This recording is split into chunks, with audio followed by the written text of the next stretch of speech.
प्रिय मित्रों, स्वागत है आपका आपके अपने चैनल स्टडी पे। दोस्तों, जैसा कि आप सभी लोग जानते हैं, हम लोग उत्तर प्रदेश टीजीटी, पीजीटी तथा जीआईसी लेक्चरर के लिए तैयारी कर रहे हैं। बायोलॉजी सब्जेक्ट की बात हो रही थी। हमने आपको सुपर ऑब्जेक्टिव की सीरीज में प्रोवाइड कराई। उसके बाद हमने आपको प्रोवाइड कराया जो है प्रैक्टिस पेपर की कुछ सीरीज आपको प्रोवाइड कराई। लगभग 23 वीडियो हो चुके हैं और आगे वह वीडियो आपका कंटिन्यू है। आप प्रैक्टिस पेपर देख रहे हैं, आप लोगों की सराहना भी मिल रही। मुझे बहुत अच्छा लगता है जब आप वीडियो को लाइक करते हैं और अपने दोस्तों में शेयर करते हैं। साथ में मैंने आपको हिंदी मीडियम वाले अभ्यर्थी, बहुत सारे लोगों को हिंदी में क्वेश्चन चाहिए होता था, तो हमने हिंदी के लिए आपके लगभग 1000 क्वेश्चन करा दिए हैं और आगे 1000 क्वेश्चन अभी कराना बाकी है, तो वो आपका चल रहा है। मैं इसी के साथ आप लोगों की मांग थी कि इंग्लिश में भी सर ऐसे कराइए। देखिए, मैं इंग्लिश में इसका जब नोट्स बनाना शुरू किया तो ये 2 फेज में मैंने बनाया। मैं आपको एक एक करके सारी चीज़ें दिखा देता हूँ, पूरी बात ध्यान से सुन लीजिए आप। पहले तो ये क्वेश्चन का फेज है, पूरा देख लीजिए। ये कैसे कैसे क्वेश्चन है, ऐसे इसके आंसर को हमने यहाँ पे अलग कलर से कर दिया है, जिससे आप आसानी से इसका पीडीएफ जब आपको मिले तो आप इसके आंसर को समझ सकें। कुछ देर मैंने ये करने के बाद, अच्छा, इसमें जो की पॉइंट है, जो इंपॉर्टेंट पॉइंट थे, जैसे यहाँ पे साल जल थ्योरी के बारे में था, तो इसको भी मैंने अलग से लिख दिया आपको।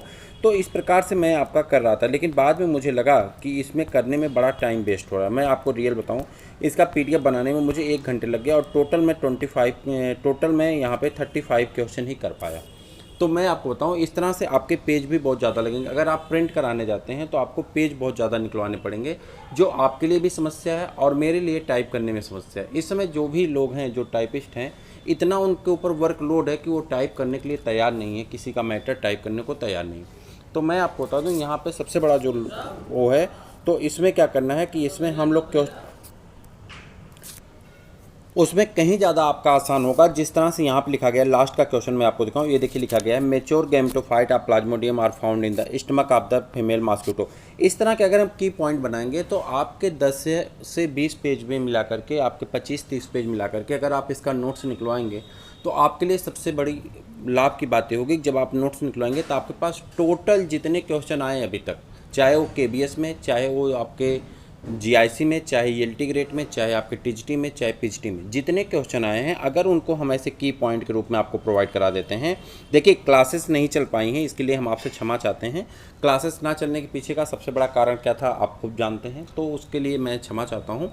तो यहाँ पे मैं बता दूँ कि ये सारी चीज़ें अगर हम इस तरह से, हमारे पास एक की पॉइंट होगा कि टोटल 10,000 क्वेश्चन, 8,000 क्वेश्चन के, तो वो हमारे लिए कहीं इतना बेनिफिशियल होगा कि हम उसे जब चाहें तब रिवाइज कर लेंगे। एक स्पायरल आप बनवा लेंगे तो उसे जब चाहेंगे कर देंगे। हम आपको आराम से इसको भेज भी सकते हैं, ठीक है।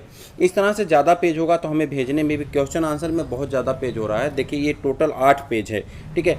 तो आपको निकलवाने में भी प्रॉब्लम होगी और हमें सेंड करने में भी प्रॉब्लम होगी। इस चीज़ को आप हमारे समझ से समझ पा रहे होंगे। और इस तरह से करने में, देखिए, आप टीजीटी पीजीटी के अभ्यर्थी हैं, कोई ऐसा नहीं है कि आप इंटरमीडिएट के हैं, आप समझ नहीं पाएंगे। आप बड़े आराम से इसको समझ जाएंगे कि इस तरह का क्वेश्चन बना होगा, उसका आंसर क्या है। देखिए, यहाँ पे मैंने 2 क्वेश्चन को रखा है, जैसे 3 क्वेश्चन के यहाँ पे मैंने लिखा है। एक, mature gametophyte of Plasmodium are found in, तो आप कहेंगे stomach of the female mosquito. और सेकेंड आंसर जो मैंने क्वेश्चन लिखा है यहाँ पे, plasmodium berghei is the parasite of, plasmodium berghei एक क्या है, स्पीसीज है इसकी प्लाज्मोडियम की, तो आपको बताना है किस में पाया जाता है, किसका पैरासाइट है, तो आप कहेंगे रेड का, ठीक है। एक क्वेश्चन, दोनों पूछे गए क्वेश्चन है। उसके बाद, all stage of Plasmodium gets digested in the stomach of the Anopheles except, कह रहा है कि एनाफ्लीज के बॉडी में सभी क्या होते हैं, डाइजेस्ट हो जाते हैं, किसको छोड़ करके, एक्सेप्ट मतलब छोड़ करके, किसको, स्पोरोसाइट अवस्था को। तो इस तरह के प्रश्न अगर आपके होंगे और उन्हें मैं करवा दूंगा तो आपको उसमें जो डाउट्स होंगे वो डाउट्स भी क्लियर हो जाएंगे, साथ में उसका डिस्क्रिप्शन भी हो जाएगा। और यहाँ देखिए, मैंने आपके प्लाज्मोडियम के 4 स्पीसीज के बारे में लिख दिया कि सेरिब्रल मलेरिया किससे होता है, प्लाज्मोडियम फैल्सीपेरम से। उसके बाद टर्सियल मलेरिया किससे होता है, प्लाज्मोडियम बीबैक्स से। मिल्ड टर्सिडियन मलेरिया किससे होता है, प्लाज्मोडियम ओवल से। उसके बाद आपका है क्वार्टन मलेरिया किससे होता है, प्लाज्मोडियम मलेरी से। तो इस प्रकार के क्वेश्चन अगर करने हो तो आप हमें कमेंट करके बताइए। देखिए, मैं आज का वीडियो इसीलिए लेके आया हूँ कि आपके सजेशन चाहिए। आप सभी लोग सजेशन करके बताइए कि आपको इस तरह का चाहिए या इस तरह का चाहिए जो ऊपर क्वेश्चन पेज में। देखिए, मेरे अकॉर्डिंग तो हर एक व्यक्ति को यही पसंद होगा, क्योंकि इसके अगर आपके 10 से 20 पेज, मान लेते हैं मैक्सिमम आपका जो पेज होगा 50 पेज होगा। 50 पेज को अगर आप फोटो कॉपी निकलवाते हैं, प्रिंट निकलवाते हैं, तो टोटल आपका मिनिमम जाएगा जो आपका 200 के नियर अबाउट आपका खर्चा आएगा, और वो खर्चे में क्या होगा कि आपके पास पूरा क्वेश्चन का कलेक्शन हो जाएगा, यानी कम पेज में क्वेश्चन का कलेक्शन जब आप चाहेंगे तब उसे रिवाइज कर लेंगे, तो आपके लिए कहीं ज़्यादा बेनिफिशियल होगा ये जो पॉइंटेड वाला है। हालांकि आप मुझे कमेंट करके बताइएगा, जो आपको चाहिए मैं वही प्रोवाइड करा दूंगा। आप सबके कमेंट के अकॉर्डिंग ही उस पर काम होगा, जितने लोग कमेंट करेंगे उस कमेंट के एवरेज के अकॉर्डिंग काम किया जाएगा। चलिए आज की इस सीरीज को स्टार्ट किए हैं, तो कुछ इसमें पढ़ लिया जाए, ठीक है। इसको मैं आपको प्रोवाइड करा दूंगा, और आप सबसे रिक्वेस्ट है कि अपने मित्र को भी शेयर कर दीजिएगा। चलिए देखते हैं क्या है। Protozoa is classified on the basis of, protozoa को किस बेसिस पे क्लासिफाई किया गया? आप जानते हैं मोड ऑफ लोकोमोशन के बेसिस पे किया गया है। प्रोटोजोआ को अलग अलग लोकोमोशन, कुछ फ्लैजिलेटा होते हैं, कुछ में फ्लैजिला पाया जाता है, उसमें लोकोमोशन करते हैं, ठीक है, कुछ स्यूडोपोडिया से करते हैं, तो उसके आधार पे कुछ नॉन फ्लैजिलेटेड होते हैं, लोकोमोशन करते हैं। तो मोड ऑफ लोकोमोशन के आधार पर इसको क्या किया गया, डिवाइड किया गया, 4 कैटेगरीज में बांटा गया है। इस सब के बारे में हमने डिस्क्रिप्शन करेंगे अगले क्वेश्चन में, जब इसको फिर से लेके आएंगे हम लोग पॉइंटेड में, तो वहाँ पर पूरा डिस्क्रिप्शन करेंगे, ठीक है। Mode of nutrition in amoeba, amoeba का मोड ऑफ न्यूट्रिशन कैसा होता है? तो आप तुरंत कहेंगे अमीबा का मोड ऑफ न्यूट्रिशन कैसा होता है? होलोजोइक होता है। सेप्रोफाइटिक या सेप्रोजोइक मोड ऑफ न्यूट्रिशन किस में पाया जाता है? तो आप कहेंगे फंजाई में पाया जाता है, सड़े गले पदार्थों से भोजन लेता है। सेप्रोजोइक मतलब डेड एंड डिकेइंग मैटर से जो न्यूट्रिएंट को प्राप्त करता है उसे कहते हैं सेक्रोजोइक। इस पर सेप्रोजोइक में आपका क्या आ जाएगा, आप इसको 2 भागों में बांट देते हैं, इसके व्यंजन में बांट देते हैं और सेप्रोफाइटिक में बांट देते हैं। इसके व्यंजन में आपके क्रो आ जाते हैं, ठीक है, और इसमें सेप्रोफाइटिक में कौन आ जाता है? फंजाई आ जाता है। ये सब बाद में हम लोग पढ़ लेंगे, ठीक है। उसके बाद साल जेल थ्योरी बहुत इंपॉर्टेंट क्वेश्चन है, इसे आप लोगों में से सब लोग जानते होंगे नियर अबाउट, मुझे उम्मीद है, लेकिन यहाँ पे एक चीज़ और है, उसको भी हम लोग देखेंगे। साल जेल थ्योरी एक्सप्लेन्ड बाई, कह रहा किसने दिया है या किसने एक्सप्लेन किया, तो यहाँ देखिए इसका डिस्क्रिप्शन पहले पढ़ लेते हैं। Sol gel theory of amoeba given by the Hyman, किसके द्वारा दिया गया? हाइमन के द्वारा, ठीक है। यहाँ पे एक्सप्लेन बाय है, तब भी हाइमन को आंसर माना गया है आपके बोर्ड के द्वारा, ठीक। Supported by the pentin and mast, 2 लोग ने इसका सपोर्ट किया था, किसने? पेंटिन और मास्ट ने, वो ऑप्शन नंबर बी में दिया गया, ठीक है। ऑप्शन नंबर बी में पेंटिन और मास्ट का भी नाम दिया गया। Walking movement theory was given by the Dillinger, तो डेलिंजर द्वारा वॉकिंग, तो ये वॉकिंग मूवमेंट थ्योरी किसके द्वारा दिया गया? डेलिंजर द्वारा। तो इस तरह की जो चीज़ें होंगी आपको ऐसे पॉइंट में मिल जाएगा क्वेश्चन में, वो भी आपके लिए बेनिफिशियल होगा। आप समझ पा रहे हैं ना?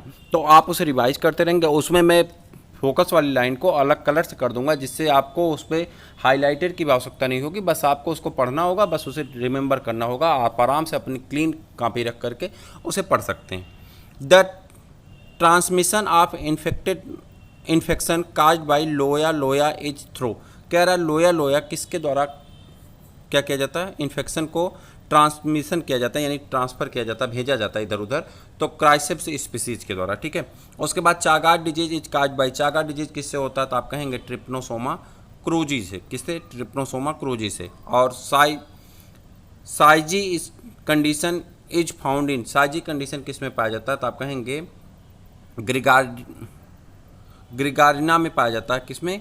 ग्रिगारिना में पाया जाता है। और इसमें syzygy condition is found in the gregarina and monocystis in this condition, इस कंडीशन में क्या होता है आप बताएंगे? In condition each trophozoites become an oval reproductive body the gamete और गैमेटोसाइट, ठीक है।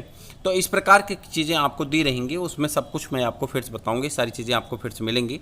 मैं उम्मीद करूंगा कि आप कमेंट कर चुके होंगे। Which class of protozoa is totally parasite, कह रहा है कि प्रोटोजोआ का कौन सा क्लास है जो पूरी तरह से पैरासाइटिक है? तो आप कहेंगे स्पोरोजोआ। कौन है? स्पोरोजोआ। कॉन्ट्रेक्टाइल वैक्यूल्स इन प्रोटोजोआ मेनली सर्व एज, कह रहा है कौन सा कॉन्ट्रेक्टाइल वैक्यूल का प्रोटोजोआ में क्या काम होता है? आप अगर क्लास 11th की एनसीईआरटी पढ़े होंगे और जब उसमें सेल वाला चैप्टर पढ़ेंगे तो कॉन्ट्रेक्टाइल वैक्यूल में जाएंगे, सेल वाले चैप्टर में, वहाँ पे अमीबा के कॉन्ट्रेक्टाइल वैक्यूल का फंक्शन दिया गया है। मैंने आपको कई बार कहा कि एनसीईआरटी आप जरूर पढ़ते रहिए, अगर आप नहीं पढ़े हैं तो ज़रूर से पढ़ लीजिए, अभी भी वक्त है। एक बार अगर पढ़ ले गए आप एनसीईआरटी तो मैं गारंटी से कह रहा हूँ कम से कम 30 क्वेश्चन आपके एनसीईआरटी से पक्का मिल जाएंगे। तो यहाँ पे क्या होता है? ऑस्मो रेगुलेशन होता है। क्या होता है? ऑस्मो रेगुलेशन, एकदम पॉइंट में, एकदम एक ही लाइन में दोनों आंसर है। Which of the following is not pathogenic flagellate, कह रहा है कौन ऐसा है कि पैथोजेनिक है लेकिन नॉट फ्लैजिलेटेड है, यानी फ्लैजिला नहीं पाया जाता? तो आप कहेंगे नेक्टिलुका। कौन है? नेक्टिलुका, ये प्रोटोजोवन एनिमल है। उसके बाद bioluminescence is exhibited by, bioluminescence किस में पाया जाता है? तो आप कहेंगे सर्टियम में पाया जाता है। किस में? सर्टियम में पाया जाता है। या कुछ लोग इसके क्रीटियम पढ़ते हैं, लेकिन सेटियम में पाया जाता है। ठीक है, उसके बाद आगे बढ़ जाएंगे। काला आजार इज ट्रांसमिटेड बाय, काला आजार किस में होता है? सैंड फ्लाई से ट्रांसमिट होता है। Contractile vacuole is present in, किस में पाया जाता है कॉन्ट्रेक्टाइल वैक्यूल? अमीबा में, यूग्लिना में, पैरामीशियम में, सब में पाया जाता है। Polymorphic form are found during the life cycle, आप कह रहा किसके लाइफ साइकिल में पॉलीमॉर्फिक फार्म पाए जाते हैं? तो आप कहेंगे किसमें? ट्रिप्नोसोमा में। किसमें? ट्रिप्नोसोमा में। और उसके बाद amoeba Limax move by, amoeba Limax move करता किसके माध्यम से? लोबोपोडिया के माध्यम से। किसमें? लोबोपोडिया के माध्यम से। और उसके बाद locomotory organelles are absent in the class, locomotory organelle absent होता किसमें? क्लास स्पोरोजोआ में। किसमें? क्लास स्पोरोजोआ में। और उसके बाद क्या है? Hyaline cap of the pseudopodium of amoeba is made up of, hyaline cap of pseudopodium of amoeba is made up of, किसका बना होता है? एक्टोप्लाज्म का बना होता है। किसका बना होता है? एक्टोप्लाज्म का बना होता है। One reason for putting protozoa under kingdom Animalia is the they are, कह रहा हुआ कौन सा ऐसा एक रीजन था जिसके कारण किसको? प्रोटोजोआ को किंगडम मलेरिया एनिमेलिया में रखा गया, तो उसके बारे में आप बता दीजिए। तो क्या है? मोबिलिटी यानी लोकोमोशन के आधार पे। और उसके बाद है which of the following human parasite protozoa is found in the human mouth and damage gum, कह रहा हुआ कौन सा ऐसा है जो ह्यूमन के माउथ में पाया जाता है? प्रोटोजोआ है, और ह्यूमन के गम यानी मसूड़े में नुकसान पहुंचाता है तो एंटेमीबा जिंजीबेले, जिससे पायरिया नामक रोग हो जाता है। कौन सा रोग होता है? पायरिया नामक रोग हो जाता है।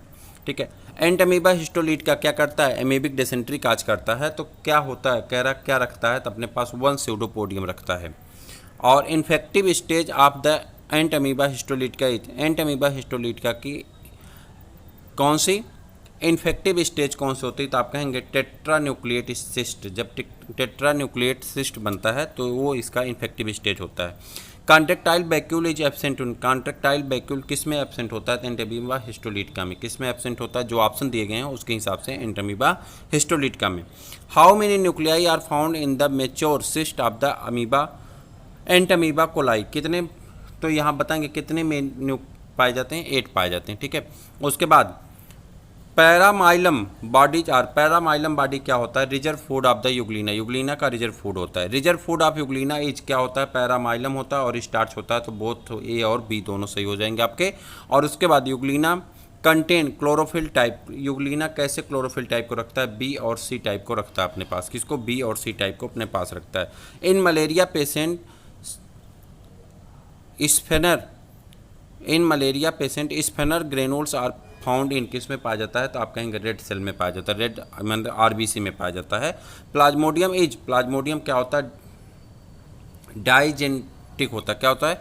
डाइजेनेटिक होता है। डाइजेनेटिक का मतलब होता है कि जो होता है 2 होस्ट में अपने लाइफ साइकिल को पूरा करता है। The schizont stage of plasmodium is found in the, schizont stage plasmodium का कहाँ पाया जाता है? तो आप कहेंगे liver and red blood cell of the man.